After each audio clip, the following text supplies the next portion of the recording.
Hey guys, Sundown here. This is going to be my chapter review to Nanatsu no Taizai, or the Seven Deadly Sins, chapter 331.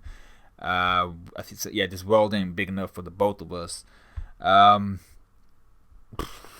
I think I gotta say it. I gotta say it again. I didn't. There were aspects of the chapter I enjoyed. I think the majority of the chapter I didn't enjoy. I'm gonna watch Griever's review right after I record mine to see if you can actually change my opinion. If there's anybody who's going to change my opinion on a chapter, it's usually Griever. And I check out his reviews usually after I've recorded mine. But I, for one, am going to say at the beginning of this chapter, and he might change my opinion, I don't know.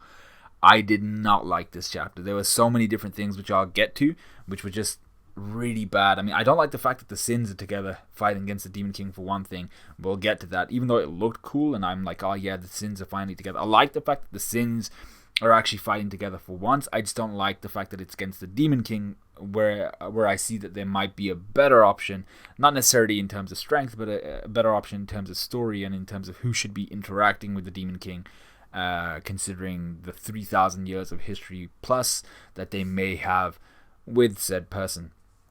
So let's get down to it. Like I said, there are aspects of the chapter I really enjoyed, like the artwork. I'm going to say it outright. The artwork from the beginning to the end is absolutely fantastic. Absolutely epic artwork, especially when we see the Nemesis attack at the end. Really, really top-notch, top-quality art. I can't really describe just how good a lot of the artwork is this chapter.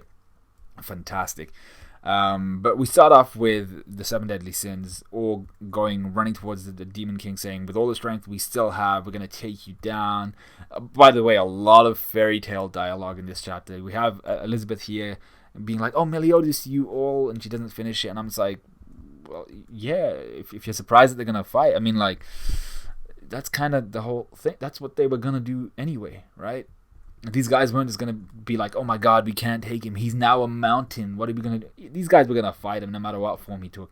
The Demon King is the Demon King's dialogue has been shit from the beginning. He's just there like, kneel before me, fools, weaklings, people of the peasantry class. You know, it's just like, the Demon King is a disappointment, and his dialogue just kind of is as corny and as cringy as his entire character has been. Anyway, we get a really, really nice double spread here where the Demon King in full Davy Jones form unleashes his attack called Death Zero, written as void or null. And I'm just like, it's funny because the Demon King has death in one of his attacks, whereas that would be implied, or that should be implied, just by the fact that you're being attacked by the Demon King, right? Anyway, this attack is like this egg-shaped, oval-shaped kind of darkness encompassing the Seven Deadly Sins, and it's huge. It's like probably about 3 to 5 times the size of Diane in terms of height, maybe even 6 times. And it just looks like a powerful attack with all the darkness, kind of electricity flying out of it. It looks amazing.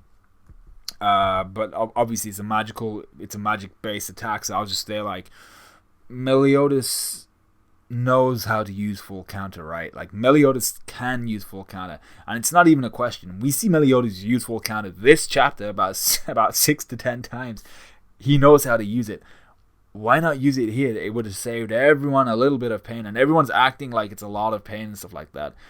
Maybe for the rest of them, but Meliodas especially should just be able to tank the attack at this point. Maybe even Escanor. Merlin should be able to zip out of there. Maybe the only 3 that should really be affecting, maybe 4, King, Gauther, Diane, and Merlin, because Merlin's not a physical type of fighter, but Escanor should technically be able to mostly tank this, I think. Maybe. Not realistic. Like, in my opinion, Escanor should have got wrecked by the Demon King, but apparently not. So judging by what we've seen Escanor do so far, and how he was whooping the ass of the Demon King a few chapters ago, he should technically be able to tank it. Ban has spent time in Purgatory. He should be able to, smile and wave at this. And Meliodas should just be able to slap it back towards the Demon King. Anyway, Merlin's there muttering some stuff. And this is the first aspect, the major first aspect of the chapter I didn't like. We have Escanor here talking about how he flattens mountains for breakfast. And he unleashes like a cruel sun attack straight towards the Demon King. And Ban does something here, though I'm not sure what he does. He just kind of whips his nunchucks, and we don't see the effect of it, or we do see the effect of it, and I just don't know what it is. Anyway, the part that I don't like is Escanor unleashes this cruel sun attack. It hits the Demon King, and all it does is it causes quite a sizable explosion, but it does nothing in the grand scheme of things. So Escanor, this character who's literally burning his life away in order to fight against the Demon King, burning his life away when he didn't actually need to, because the rest of the sins are clearing up the Demon King. So basically, it's making all of Escanor's efforts seem more worthless than, well, it just seems worthless completely. Right, Escanor did not need to be there. Maybe he needed to be there to, like, as a last-ditch effort to help the sins when Meliodas was in the spirit world. But since then, Escanor has not needed to put in all the effort that he's needed to put in. He's not needed to burn away his life. And to be fair, Escanor could probably have survived this whole thing just by being a little bit more intelligent. And it just seems like the Nakaba, the writer, is just like, we gotta present some sort of case for Escanor wanting to die. Whereas for me, really, there's nothing that shows that Escanor needed to be here in this state. I understand he wanted to get the 7 deadly sins, fighting against the Demon King one last time, but Escanor's reasoning here for, going full, I'm gonna burn my life away, this is the last waxy part of my candle, the wick's gonna get burnt down eventually by the end of these chapters, and then I'm gonna die. It just doesn't make sense for me that, Escanor, who's done nothing, who's done nothing, and really the Demon King just tanks his attack here. It's like, you're making Escanor look weaker than he is. Well, you're making Escanor look as weak as he should be, right? But then why is he burning his life away when the rest of the sins and the rest of the people there could put up a really good fight, could kick the shit out of the Demon King if they wanted to? I'm going to cancel the discussion on that point now, but you understand what I'm saying. Escanor didn't need to have burned his life away. He didn't need to reclaim his grace, essentially. These were things that all the rest of the sins could do. Anyway, we get more dialogue. The Demon King's like, you're nothing more than pawns in the holy war. You should have just stayed pawns. He sounds a lot like Trump, to be fair. This is Trump's Twitter account in the guise of the Demon King. Then we get some really, really cheesy dialogue. This is the fairy tale section for the next probably 1 or 2 pages. Diane's there like, fighting is the thing I hate most of all, but if it means defeating you, I'll gladly whoop some ass. And I'm just like, please stop talking. Just don't, close your mouth, zip it shut, please. And the Demon King is then like, you truly think you can bring down a god, even as a delusion that is unforgivable? And I'm just like, okay, that's not as cringy. That's quite cool. And then King opens his mouth. I'm like, why do we have a cringe duo here? Why do we have a cringe couple, So you have King here saying, when it comes to the things I must protect, I'll do whatever it takes to see them safe. That's just the selfish kind of king I am. I'm like, I don't give a shit what kind of king you are. We've seen that in the last 330 chapters, dude. You don't need to say shit like, it's just so cringy. It's Fairy Tale 2.0. Anyway, Merlin, this is the third part of the chapter I'm going to discuss. So the first thing was the Escanor and his unnecessary sacrifice of his life, which basically there's been nothing to suggest or even provide a logical reason for why Escanor needed to sacrifice his life. The second thing was all the cringy dialogue. The third thing is this. Merlin says to everyone, prepare yourself. We're gonna spend a week sleeping this one off. She then unleashes an ability called Power Limit Break, and everyone's panties fly up, including Endeavor's or Escanor, depending on what you've been watching. And Diane says, verbatim, I can't believe it, magic power is rushing through my entire body. So it seems like Merlin somehow she dispelled the attack of the Demon King, but she's unleashed everyone's like inner potential, or she's just like boosted all of their magic back to what it should be or beyond what it should be. Seeing she says you're gonna have to spend a week sleeping this off, I assume she's broken their kind of threshold for magic, and now they're just like, magic is just flying out of them. They have like a really high threshold of magic now. Magic is just absolutely being multiplied within them somehow. And I'm just like, okay, cool, but if she knew how to do that, there are so many other occasions through the manga. For instance, let's just talk about the original demon. That would have been a really good time to give to Escanor the freaking ability to maybe, I don't know, unleash unlimited magical ability or unleash more magical ability than he ever has before. Imagine him just like popping off cruel suns all over the place. Zeldris and the original demon would have been in for a shit show if that had been the case. And there are so many other occasions where she could have unleashed an attack like that, an ability like that, and she just simply hasn't. Once again, it's just like, you can't just have Merlin pop up with an ability so quintessential to allowing the Sins to either win a fight or to just about get through a certain difficult situation. You can't just introduce something like that with having no hint towards her being able to do something like that, without making her look hacked, without making her look like she just pulls anything out of her ass whenever she feels like it. We get a bit more cringy dialogue where well, it's not really that cringy, to be fair. The Demon King's like, Belialuin girl, have you not deceived the gods enough? You still lust for more? Lust being, her sin, which she's the only one that hasn't really repented for her sin, quote unquote. I don't think. I can't really remember. Anyway, she says, I don't want to hear the likes of a god lecture me. We then get a beautiful, once again, single panel of like this circular attack from the Demon King, all of his tentacles doing their tentacular things. We see Diane and everyone kind of jumping towards them, jumping towards the Demon King. We get a panty shot of Merlin, just, well, I suppose, because, why not? Then we get a part of the chapter I actually really like, and you know who else is going to like this? Grieva is going to love this, because I know Grieva's a big fan of combination attacks. So we get Meliodas using Trillion Dark, we get Escanor or Endeavor using Final Prominence. Prominence Burn is a move used by Endeavor, so whoever was translating this, because apparently it was written as Final Hellfire, which I think would have been more apt, but whoever translated this has definitely been binging My Hero Academia, because the fact that Escanor looks like Endeavor at this point and his move has been translated specifically to a move that Endeavor uses, it just sounds a bit, there's a little bit of overlap for some strange reason, and I don't think it's a quinky dink. Galtha here uses a move called Kill Switch, which is written as Magic Severance or Disconnect, which is a very dangerous attack. We'll get back to that because that's a shit show. We then come to Diane's attack, Jet Hammer, translated as Flying Fist. King's attack is Spear of Judgment. Ban is Crazy Rush. So it's a combination attack. All their attacks kind of envelop around each other, but they're not quite combined. The Demon King's is just there laughing like, fools, before the might of my magic power, the ruler. And then he's very quickly cut off by Merlin, who's like, you're the fool. With Galtha's Kill Switch, we can even flip your magic off.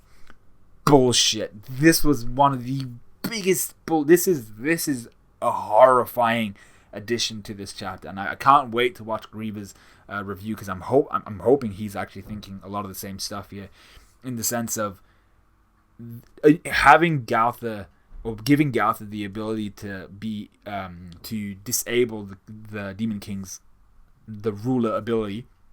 That is such a slap in the face to the entire series, because the whole thing has been they've had no option, they've had nothing that could really combat the power of the ruler apart from Ban, negating or switching it up in terms of instead of stealing from individuals, he would give to the Demon King, and the ruler would essentially, because he's being given something, it would do the reverse of that, so it would take from the Demon King. So if Ban was like giving strength to the Demon King, his strength would decrease, and it's just a huge kind of spit in the face of that, because Galtha just apparently all the way through the freaking entire manga has just had the ability, if he ever needed to, maybe switch off the power of the Demon King, he's had that power just in his back pocket chilling there, and he pulled it out like, oh shit, I forgot about you. Let's actually use this for once. And I was like, bullshit, this is so bullshit. And Galtha's just there looking fierce as fuck, and I'm just like, no man, like he should not have the ability to just switch the Demon King's ability off. The Demon King has the ability to switch his the ruler off, as we see when Ban actually uses his gift ability on him, but Galtha should not be in possession of something like that. Maybe it makes logical sense, but once again, the fact that he's never hinted towards it before, the fact that he's never even thought about it before, suggested it, and the fact that he's never used it before, when maybe Galtha hasn't really had an opportunity. But I just feel like this is such a plot hole. This is such a bad plot device to include at this point in time. I can't be happy with it. That's my opinion. Whether you guys agree with it or not, that's up to you. But I'm really not a fan of the whole Galtha has a kill switch, so you're dead. I'm just like, I don't agree with this. Merlin then she uses a move called powerful conversion, or powerful conversion, yeah. And essentially what she does is she combines all of their attacks into one actual spherical combination attack. The Demon King is just now going hysterical. He's like, why won't you just die? Like Vegeta from Team 4 Star. We get some cringy dialogue again. Like I said, the second point I had was all the cringy dialogue. And Galtha's like, that's an impossibility. No matter how much you struggle, the feelings that are engraved into our hearts will never be erased. I'm like, shut your damn mouth. Don't say that. Rub it out. So, anyway, his combination attack pierces through the Demon King's darkness attack thing, and the Demon King will actually go straight back to his original ploy of, my sons, are you going to let me die? Are you going to abandon your father like this? And I was like, I really like it's funny now in a sense, like how quickly the Demon King will flip-flop from I'm gonna kill you all to help me sons to I'm gonna kill you. It's a bit funny, but it's getting annoying and it's pathetic, and it's the Demon King, and you're just like, please. The Demon King is just such a badly written character at this point.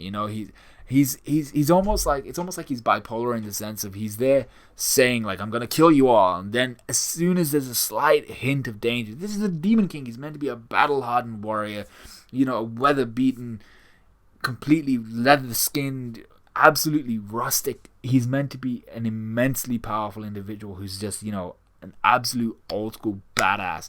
That's what I thought the Demon King was going to be. But as soon as this guy feels any hint of danger towards his life, which he should have had multiple times in his life as he was like uniting the demons across the demon world and stuff like that. And there must have been multiple times where he'd gotten into like, up shit creek without a paddle, elbow deep in big time pain, big time shit.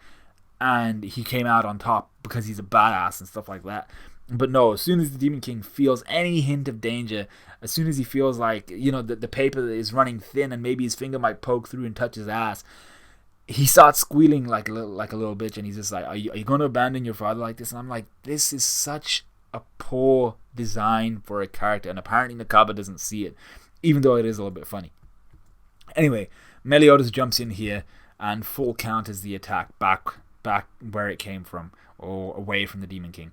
The Demon King shows his appreciation by attacking Meliodas and chopping him in half, instantly kind of showing how much of a shit show the Demon King is. The Demon King then realizes that it was an after image. Meliodas says, I'm glad you're irredeemable, unremorseful, all that good stuff. And I'm just looking at this once again. This is another little like nitpick here. Meliodas, you did not need to check one last time whether your father was in actual fact irredeemable or unremorseful. You knew that. You've known that for the last 3,000 years. You've known that in the last like 10 weeks or however long it's been, however many days it's been since your father's come back and he's been resurrected. He's been in your body, he's been in Zell's body, he's been in the earth and all that shit. You know he's beyond redemption. You don't need to check that. Kill him, please. Please end it. Just end it. So Meliodas is like, now I can tear you down without any reserve, and he literally plays tennis with this combo attack and pierces through his father, like literally tearing chunks out of his dad, using full counter essentially every time he hits the tennis ball. So he's full countering it through his father, absolutely wrecking this mountain, which is the Demon King, with the ball becoming 2 times stronger each time. So it's 2 times stronger the first time, then it's 4 times stronger, then it's 8 times stronger, 16 times stronger, 32 times stronger, 64 times stronger. I think he hits it about a solid, I don't know how many times he actually hits it, but he hits it quite a few times. So the attack becomes visibly larger, but also a lot more powerful. This is something that I want to bring up here. Zeldra says, with every full counter, the force and size of the projectile grows exponentially. First, thank you for your contribution, Zeldris. You waste man. You've done absolutely nothing. And actually, I can't blame Zeldris. I've called him the waste man here, but really it's Nakaba. And let me explain. This brings back home this calls back on a point I made right at the beginning of the video, which was the characters who are fighting against the Demon King. I understand people want to see the 7 deadly sins one last time in action. Maybe Nakaba, his whole thing is he wants to see the 7 deadly sins one last time fighting against the Demon King. I don't think it should be the 7 deadly sins at all. The people who have a gripe with the Demon King, the people who have a history with the Demon King, the people who should be in combat against the Demon King, bringing the story full circle, all that history, all that enmity, all that hatred, all of that cathartic release that needs to occur. It needs to be Meliodas in the fight. Zeldris should be in this fight. Gelda should be in this fight. I think Elizabeth, Bloodstained freaking Ellie should be in this fight. Maybe Galtha should be in this fight because he, Galtha's master and all that stuff. I say master creator. There is one, maybe Merlin, but definitely the two ladies, Gelda, Elizabeth, Zeldris as well, Meliodas in particular. Those four should be a part. They shouldn't be a part. They should be leading this fight. The Sin should be taking a backseat, saying, "This is your fight. You guys have got all the history. He's been after your girls for a long time." Zeldris should be up there with Meliodas. They should be linking arms, freaking doing the river dance on the Demon King's body or some shit like that. It's absolutely disgusting to me that Zeldris is not a part of any of this. And what I'd like to actually mention is the fact that we had Merlin essentially when she did that power limit break or whatever it was called, she essentially invigorated everyone, right? Let me actually go back to the page. What was it she actually did? So she says power limit break, and it looks like everyone maybe did their injuries heal up and stuff like that. Basically their magic capacity looks like it went through the roof. But everyone is suddenly full of energy and stuff like that. And I'm like, wow, it's almost like you've reinvigorated them. Then I was thinking, isn't there a move called invigorate? Doesn't Elizabeth do that? I mean, like, you've literally taken the one role that Elizabeth has, which is reinvigorating everyone, healing them up a little bit while healing them up completely, getting their fatigue back, or removing all of their fatigue, getting their magic stores, their physical stores all back in shape. And she has that ability. That's what Elizabeth is supposed to do. Bloodstained Ellie, right? Okay, we'll give that to Merlin this chapter for some strange reason. She has this ability which she's never used before. Even though we have someone who can actually do that and who has displayed that ability, we're not going to let them do it. We'll let Merlin do it because she's a Sin and she needs to be shown. We want to showcase the Sins here, right? But Zeldris, why the fuck don't you just reinvigorate his ass? I mean, like, Zeldris deserves a shot at the Demon King. Zeldris deserves to be up there with his Wings of Darkness alongside the other Prince of Darkness, and they should be there kicking the everlasting shit out of their father alongside their two ladies who also have big time beef with the Demon King. That's what I think. Zeldris should have been reinvigorated, whether it was through Merlin, whether it was through Elizabeth. Elizabeth has been on the bench doing jack shit. Same with Gelda, same with Zeldris, and I feel like those are the people that are sat out are the people that should be involved primarily in this fight. The Sins should be the guys kind of helping in the background, maybe. But this fight should be with the guys that were involved with this 3,000 years ago. Coming full circle, putting an end to it. Anyway, having said that, Meliodas then has this spirit bomb sized attack, which he full counters back into his father. His father is like, think of what will happen to Britannia if that attack hits me. Meliodas goes through the attack anyway because apparently Merlin says it's fine. And I'm like, to be fair, an attack that size and with how powerful it was, there would have actually been a considerable risk to the Britannia at large. Like, maybe this would have been a very devastating attack. But maybe it was one of the Demon King's kind of, desperation quotes or anything like that. So I'm not sure how devastating the attack was supposed to be in terms of whether it would actually affect larger Britannia in general. But Merlin seemed happy with it, so I'll be happy with it too, I suppose. But the attack is 7 deadly sins combination technique nemesis, or as it's literally the word is Fugu Taiten, which is it literally means we cannot exist together under heaven in this world, which I think is really cool. And the artwork, this double spread, absolutely fantastic. Like, I've been roasting Nakaba this entire chapter, and I know it's not really much of a chapter to review on, but this is a long ass review, already at 25 minutes. But this artwork here is absolutely amazing. Seeing the Demon King just being absolutely pulverized by this attack, decimated by this attack. You see the scale difference with Ban and Endeavor, Escanor. You see Diane, King, Galtha, Merlin just flying. It just looks so fantastic. You see the perspective of what's his name, Meliodas, flying above, destroying his father. It looks so good. I just wish the story was as good as the artwork. We then see this kind of, this dying kind of telepathic meeting between Meliodas and his prince in his 3,000 year ago actually outfit, and the Demon King with his mask off, who's just an old man, bold old man with a big beard. And he says to Meliodas, "You'll regret this. This will mean the end to the era of light and dark. You realize that?" And Meliodas is just like, "I welcome it." And that's it. The chapter ends. Apparently, according to Reddit and people who know better than I do, there are still 15 to 20 chapters left. Please, Nakaba, don't let there be 15 to 20 chapters left. There is nothing more to do. There is nothing more to say. End this within the next 3 to 5 chapters, please. Just don't continue this. I enjoyed this chapter for what it was. There were a lot of points I just made, which show how shit the chapter was. The artwork was fantastic. The story was not. Some of the logic behind who was fighting who and the reasons why, all of that was bad. Please end this within the next 3, 4, 5 chapters, maybe not 15 to 20. That would suck. Let me know what you guys thought of this review. Let me know what you guys thought of this chapter. Like, comment, subscribe, all that good stuff. And I'm gonna go see Grievous' review. Go check it out if you aren't familiar with it. Go check out Grievous' channel and his review. See if you can change your opinion. Maybe he holds the same opinion. I don't know, but definitely go check it out. And I think that's about it. I'll see you guys in a bit.